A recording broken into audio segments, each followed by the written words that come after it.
Eduardo de Caernarfon nació el 25 de abril de 1284 en el castillo de Caernarfon, en Gales. Fue el cuarto hijo del rey Eduardo de Inglaterra, conocido como Eduardo Longshanks, y de su esposa Leonor de Castilla. Aunque tuvo hermanos mayores, fue el único que sobrevivió a la infancia, por lo que desde muy joven fue considerado heredero al trono. Su infancia estuvo marcada por una estricta educación militar y política, pero también por un carácter más dado al ocio que a la disciplina. Le gustaban las actividades rurales, como la agricultura y los deportes con campesinos, lo cual causaba desagrado en la corte, donde se esperaba que el futuro rey se comportara con mayor dignidad. Esta actitud poco convencional se mantendría a lo largo de su vida y sería uno de los elementos que marcarían su reinado. En 1307, tras la muerte de su padre, Eduardo fue coronado rey de Inglaterra con el nombre de Eduardo II. Desde el inicio de su reinado mostró una fuerte dependencia hacia su favorito, Piers Gaveston, un noble gascón con quien había entablado una relación muy estrecha durante su juventud. Gaveston fue nombrado conde de Cornualles y recibió numerosos favores, lo que provocó un profundo descontento entre los nobles ingleses, quienes lo veían como un intruso arrogante y manipulador.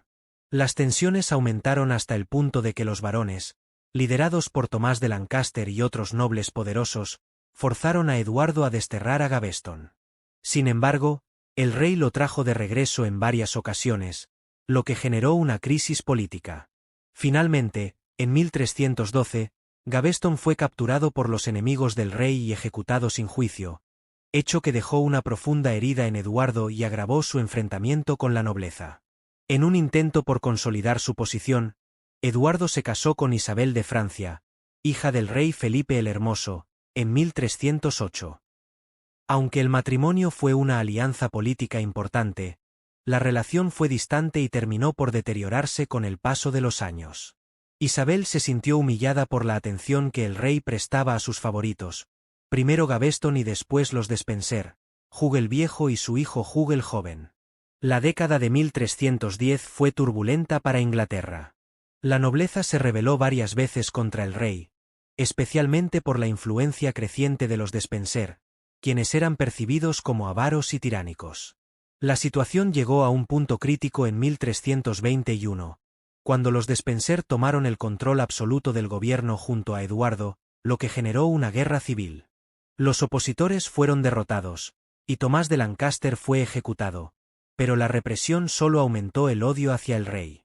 Mientras tanto, la situación internacional tampoco era favorable. En 1314, Eduardo sufrió una de las peores derrotas militares de su reinado en la batalla de Bannockburn, donde el ejército inglés fue derrotado por las fuerzas escocesas de Roberto Bruce. Esta derrota consolidó la independencia de Escocia y dañó gravemente el prestigio del rey. En 1326, Isabel viajó a Francia con el pretexto de negociar asuntos diplomáticos, pero una vez allí se negó a regresar mientras los Despenser siguieran en el poder. Se alió con Roger Mortimer, un noble exiliado que había sido uno de los líderes rebeldes contra Eduardo. Juntos organizaron una invasión a Inglaterra en 1327.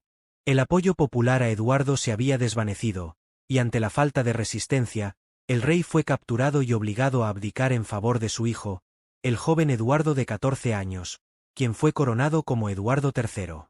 Eduardo II fue encarcelado en el castillo de Berkeley, donde permaneció bajo estricta vigilancia. En septiembre de ese mismo año, murió en circunstancias misteriosas. La versión oficial fue que falleció de causas naturales, pero numerosas crónicas contemporáneas sugieren que fue asesinado por orden de Isabel y Mortimer, quienes temían un posible intento de restauración. La historia más infame y persistente afirma que fue ejecutado con un hierro candente insertado por el recto, una forma simbólica de castigo que, según algunos, hacía alusión a su supuesta homosexualidad. Sin embargo, muchos historiadores consideran esta versión como una invención posterior o una exageración propagandística. Su muerte no trajo estabilidad inmediata. Roger Mortimer asumió el control como regente, pero pronto fue ejecutado por orden de Eduardo III, quien tomó el poder en 1330, restaurando la autoridad real.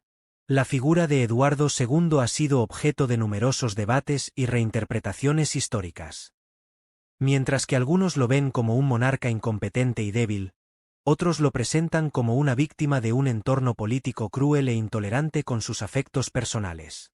Su historia continúa siendo una de las más trágicas y enigmáticas de la monarquía inglesa.